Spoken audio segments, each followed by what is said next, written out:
It's like nails on a chalkboard to me at this point.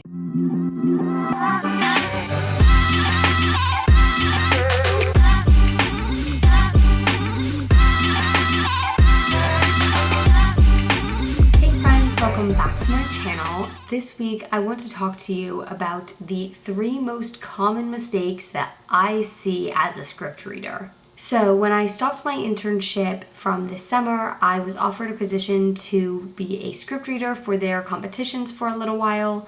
So if you want to see what my experience was like with the internship and what I learned there, you can check out my last video. But since doing that and all the scripts that I've been reading, these are the top mistakes that I see again and again that just stick out to me. And addressing these in your own scripts and making sure that you're not making these mistakes can really make your script stand out in competitions or to reps or wherever you're sending it. So the first thing that really, it's like nails on a chalkboard to me at this point, is dialogue that's super exposition-y. So I'm sure like you've heard about this, you've seen it somewhere, but it's where somebody just says something in a script and it's like, you know, the extreme examples are, hello, my name is Megan and I grew up with 2 siblings in a small town in South Florida and blah, blah, blah. You know, where somebody just walks up and tells you information, but it can happen more subtly.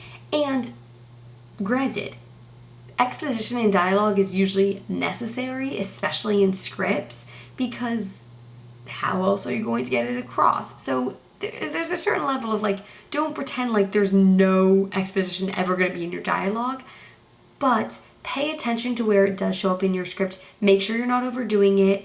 Try to just get it to be as natural as possible. You don't want it to be like thrown in a reader's face or in your audience's face.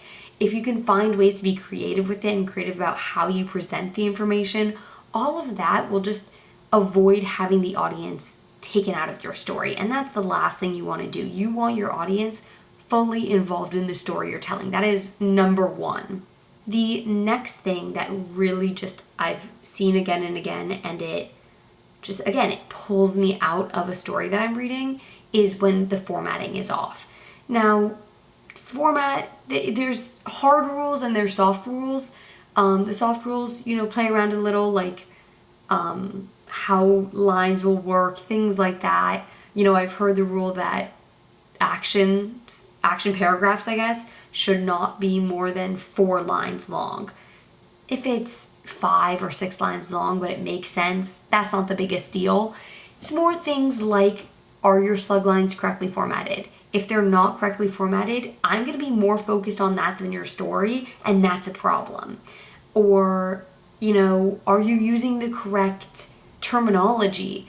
You know, is VO for voiceover? Are you using VO? Are you using OS for off-screen? BG for background? All of those things, are you using the proper terminology and vocabulary for this industry and for what you're writing? That's really important. Something I think that's important to address with this is, so often you hear that like phrase, you know, you have to know the rules to break them. And while that is true, we learn rules so we understand how they work and why they work, and therefore when it's appropriate to break them. But I think sometimes people hear that as, if I know the rules, I can just break them. And that can become a problem because people think that understanding them means that it'll work to break them. Or that if their script's good enough, it doesn't really matter if the formatting, if the rules, whatever, are broken.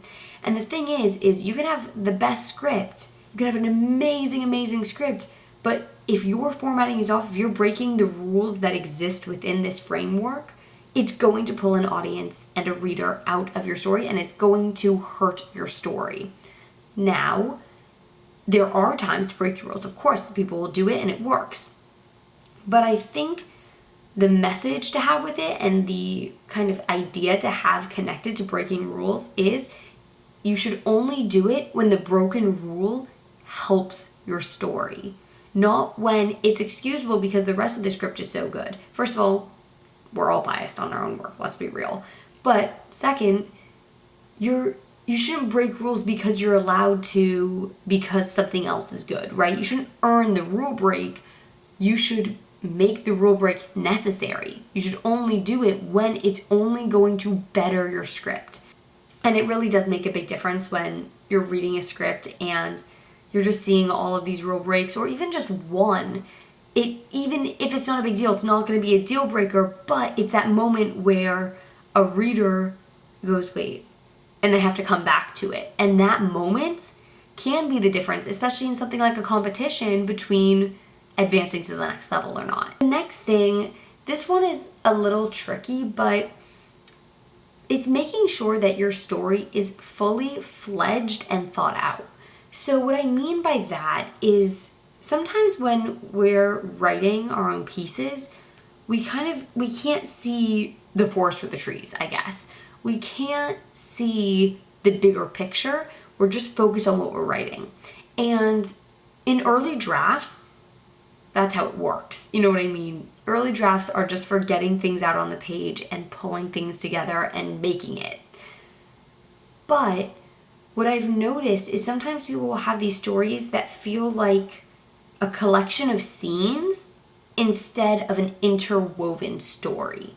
And the problem with that is that I feel like I'm just reading a collection of scenes, which is a problem because I'm not following the story. I'm not rooting for the story or the characters because I'm just reading some things that happen to happen, you know? So I think it's really important to, one, make sure that all of your scenes are leading into each other, that they all are necessary, that they're at their necessary length. Sometimes part of this, like, things feeling like random scenes just put together is that a scene will either be way too long or way too short. And so you're not really getting into either the juice of what you need, or you've almost diluted it with extra that's just unnecessary. I think one thing that really, really helps with this is planning beforehand. Everybody's writing process is different, so whatever that means for you, but seeing how the full story plays out rather than just typing it and having a vague idea of what's going on. Trust me, I've been the person who's been like, no, I don't plan my writing, like, I don't need to, my flow is just, I just write it. I have since learned better. If that's you, good for you, but you need to be really, really careful that your scenes or your stories don't feel like a collection of scenes. So those are the top 3 things that I've noticed have stuck out for me. And I think that, you know, if you can address these in your scripts and you can really pay attention for these, it can really make such a big difference when you're writing. So let me know if you guys have any other questions or anything that you think is a mistake in a script, and leave that in the comments down below. I will see you guys next week. Thank you so much for watching. Bye!